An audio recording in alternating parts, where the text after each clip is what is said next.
ابھی بھائی آج کا آخری سوال ہے. ہمارے انڈیا پاکستان کے کلچر میں عموماً شادی بیاہ کے موقع پر دلہا اور دلہن کو سلامی دینے کا رواج ہے، لیکن لین دین میں ایک خطرناک پہلو بھی موجود ہے، اور وہ یہ ہے کہ اگر کسی خاندان نے دوسرے خاندان کی شادی پر 1000 روپے سلامی دی، اور جب پہلے خاندان کی شادی کا وقت آیا تو دوسرے خاندان نے 500 روپے دیے، تو صرف اس بات پر دونوں خاندانوں میں بغض و اناد کا سلسلہ شروع ہو جاتا ہے. پلیز اس حوالے سے بھی عوام الناس کی اصلاح فرمائیں. پلیز کیا کریں جی، بات یہ ہے کہ یہ جہالت ہے.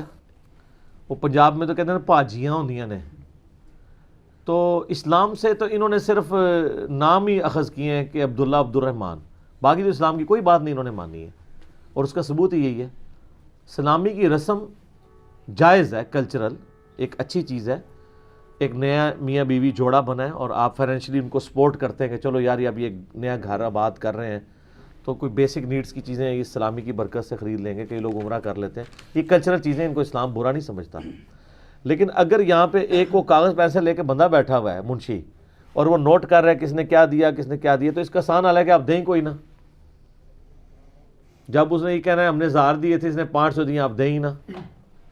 ٹھیک ہے، تو وہ کہتے ہیں جی وہ نہیں دیں گے، تو وہ کہیں گے کھانا بھی کھا گیا، کچھ دے کے بھی نہیں گیا. ٹھیک ہے، تو بعد میں جا کے پھر بعد میں کسی وقت میں جا کے 500 گھر جا کے پکڑائیں تو میرا معاملہ سیدھا ہو جائے گا. اصل میں غصہ اس وقت چڑھ رہا ہوتا ہے جب وہ لکھ رہے ہوتے ہیں. کسی کا 1000 ہے، نیچے 500، کسی کا 300 آ گیا، وہ غصہ ٹھنڈا ہو جائے گا. گھر جا کے بعد میں 500 دیں اگر آپ نے 500 ہی دینا ہے. اور اگر آپ نے 1000 لیا ہوا ہے اور آپ میرا تو خیال ہے 1000 لیا ہے تو 2000 بھی دے سکتے ہیں، اگر تو دیں. اس نے سلوک کریں کسی کے ساتھ. اچھا وہ 1000 سے 500 پہ تو ناراض ہوتے ہیں، اگر 1000 والا 2000 دے جائے تو اس سے خوش بھی ہوتے ہیں. چنڈا چڑھا دے نا ہوتا، انہوں ٹیکسٹ میسج کر دینا کہ جناب مہربانی فالتو دے گئے ہو. یہ نہیں کوئی نہیں کرتا سر، انسان کبھی بھی خوش نہیں ہوتا. ٹھیک ہے، بہرحال اگر کوئی اس نیت سے یعنی پیسے لے رہا ہے کہ میں بعد میں اتنے ہی دوں گا، تو یہ تو پھر بڑی عجیب سے کلچر ہے، تو غلط ہی ہے. یہ ویسے عمومی طور پہ یہ چل رہا ہے. شکر ہے ہمارے خاندان میں تو ایسا نہیں ہے. تو جہاں جہاں پہ چل رہا ہے اس کلچر کو چینج کرنا چاہیے جی. غلط ہے، نہیں لکھنا چاہیے، پردے ہی رہنے دیں. اور اسی لیے تو لوگوں نے آج کل لفافے نکال لیے نا کہ بائی لکھ دے رہو. تو آپ لفافہ دے دیے اگر اس کے بعد نام نہ لکھا کریں. ٹھیک ہے نا. خاندان کے جو غریب افراد ہیں ان کے لیے پھر یہ ایک معاملہ ایسا ہوتا ہے کہ جس میں وہ ہاں بڑی مصیبت پڑ جاتی ہے.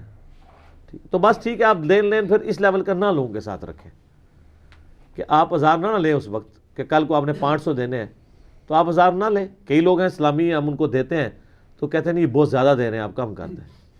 کیونکہ وہ بعض کا یہ بھی ہوتا ہے کہ ہم نہیں دے پائیں گے، تو اس ٹائم تو آپ ہاف اپ کر کے لے رہے ہیں، کھا رہے ہیں. جب اپنی باری آ رہی ہے تو آپ کہہ رہے ہیں میں افورڈ نہیں کر سکتا.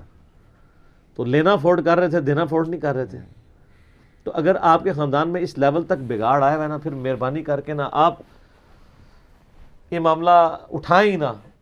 اس کو کل دا ایول ان دا بڈ، برائی کو جڑ میں ختم کر دیں. جہاں آپ کو خطرہ ہے آپ پہلے ہی دستبردار ہو جائیں. آپ 1000 لیں نہ 500 لیں، جتنا آپ اتار سکتے ہیں. اور لکھنا ہی چھوڑ دیں، بہتر یہ نہیں ہے. نہیں ہم تو کہتے ہیں یہ ہے ہی غلط ہے، ہونا ہی نہیں چاہیے. لیکن میرے کہنے پہ چھوڑنا تو کوئی نہیں انہوں نے، تو چھوڑ دیں تو بہت اچھی بات ہے. لیکن سر انہوں نے یاداشت بھی بڑی ہوتی ہے. جی جناب یہاں پہ منڈی میں آپ چلے جائیں، کتنے آڑتی بیٹھے ہوئے چٹے ان پڑھ ہیں اور ملینز کا بزنس آپ کو زبانی لکھوا دیں گے. چونکہ انہوں نے لکھت پڑھت پہ توجہ نہیں نہ دی ہے، تو ان کی وہ کریمنگ والی وہ اس صلاحیت کو نا یوز کر کے نا ان کا وہ بہت زیادہ ایکٹیویٹ ہو جاتا ہے. یہ زمیندار لوگ آپ دیکھیں چٹے ان پڑھ ہوتے ہیں، ان کو ایک ایک چیز یاد ہوتی ہے ڈیٹس کے ساتھ. پھر کیا کرو گے؟ وہ تو تمہیں ہی دسن گے تو جیم اس داڑے اس رنگ دا سوٹ پایا سی، منو یاد ہے جدو تو منو سلامی دے کے گیا سے. ان کو یہ بھی یاد ہوگا.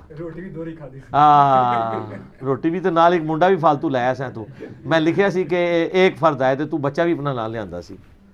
وہ یاداشت دا تسی کچھ نہیں کر سکتے. آپ دیکھیں یہ شادی بیاہ کے موقع پہ ہر شادی پہ عورتوں کی خواہش ہوتی ہے کہ نیا سوٹ بنایا جائے. کیوں؟ عورتیں جو ہیں یہ بیسیکلی دنیا دار ہوتی ہیں.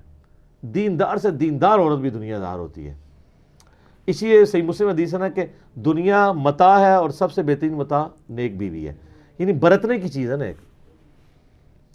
تو یہ عورتیں نئے سوٹ اس لیے سلوا رہی ہوتی ہیں کہ ان کو یہ خطرہ ہوتا ہے کہ ہم اگر کسی فنکشن میں سال بعد بھی گئی اور وہاں پہ وہی آنٹیاں آئیں ہوئی، وہی سہیلیاں آئیں جو اس شادی میں بھی تھی، تو وہ پہچان لیں گی یہ وہی سوٹ ہے، اور وہ پہچان بھی لیتی ہیں، کیونکہ یہ آنٹیاں یا سہیلیاں گئی اس لیے ہوتی ہیں کہ وہ دیکھیں کس نے کس کلر کا سوٹ اور وہ پہنا ہوا تھا، اس لیے وہ اوائڈ کرتی ہیں، اور نہ صرف پہچانیں گی بلکہ وہ کہنے سے بھی آر محسوس نہیں کریں گی، وہ کہہ بھی دیں گی تو وہی سوٹ ہے، ٹھیک ہے، تو وہ تو کہہ کے سائڈ پہ ہو جائے گی، بعد میں شامت آئے گی ادھر جڑے تھی۔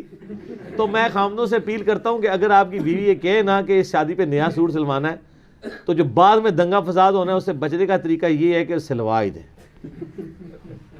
کیونکہ اگر کسی نے مینا مار دیتا تو عورتیں تو ماشاءاللہ صبر تو اس طرح کے معاملات میں کم عورتوں میں ہوتا ہے، کہیں نہ کہیں وہ پھر اس کا اظہار کر ہی دیتی ہیں، اور عورتوں کو خود بھی خیال کرنا چاہیے کہ یا تو اتنی دیندار ہو جائیں کہ ان لوگوں کی چیزوں کی پرواہ نہ کریں، جو کوئی بات کرتا ہے کرتا رہے، کوئی فرق نہیں پڑتا، کیا کر لے گا کوئی۔ آپ دیکھیں جو دیندار فیملیز ہیں نا، ان سے جو ان کے رشتہ دار ہیں نا، وہ کچھ ایکسپیکٹ بھی نہیں کر رہے ہوتے، وہ کہتے ہیں یار وہ تو پتہ ہے بڑے ڈاڈے ہیں، وہ نہیں چیزیں بلیو کرتے، ان کو اسی طرح ایکسیپٹ کیا ہوتا ہے، جو ذرا سے ڈھیلے پڑتے ہیں نا ان کے اوپر چڑھ دوڑتے ہیں۔ یعنی میرے معاملے میں یعنی ہمارے خاندان میں اگر کہیں مکس گیدرنگ ہوگی تو میں نے نہیں جانا، اور انہیں برا بھی نہیں منانا ہے اس بات کا، اس لیے کہ ان کو پتہ ہے کہ نہیں اس کو کرے گا۔ تو کئی جگہ پھر وہ فنکشنز ایسے ارینج ہو جاتے ہیں کہ جہاں پہ وہ علیحدہ ہوتا ہے معاملہ، میں تو خیر حد الامکان کوشش کرتا ہوں نہ ہی جاؤں، وہاں پھر اور تماشے شروع ہو جاتے ہیں سیلفیوں والے، تو اس لیے میں پھر پبلک گیدرنگ کو اوائڈ کرتا ہوں آخری درجے تک۔ اگرچہ لوگ مجھے حدیثیں سناتے ہیں کہ ولیمے کی دعوت قبول کرنا واجب ہے، دعوت ولیمہ قبول کرنا واجب ہے، جان بچانا فرض ہے، ایمان بچانا فرض ہے۔ جہاں پہ یہ خطرہ لاحق ہو جائے تو وہاں پھر فتنے والا رول اپلائی ہوگا، یہ ذرا دیکھنا ہوتا ہے آپ نے۔ بخاری مسلم میں حدیث ہے، اے عائشہ تیری قوم اگر نئی نئی جھالیے سے نہ پھری ہوتی تو میں ابراہیمی بنیادوں پہ کعبے کو داخل کر دیتا، حتیم کو بیچ میں کر کے تو ریکٹینگولر بنا دیتا، لیکن مجھے اس چیز کا خطرہ ہے کہ یہ لوگ کہیں گے اس نے کعبہ ہی توڑ دیا ہے، تو نبی علیہ السلام نے سنت ابراہیمی چھوڑ دی فتنے کے ڈر سے۔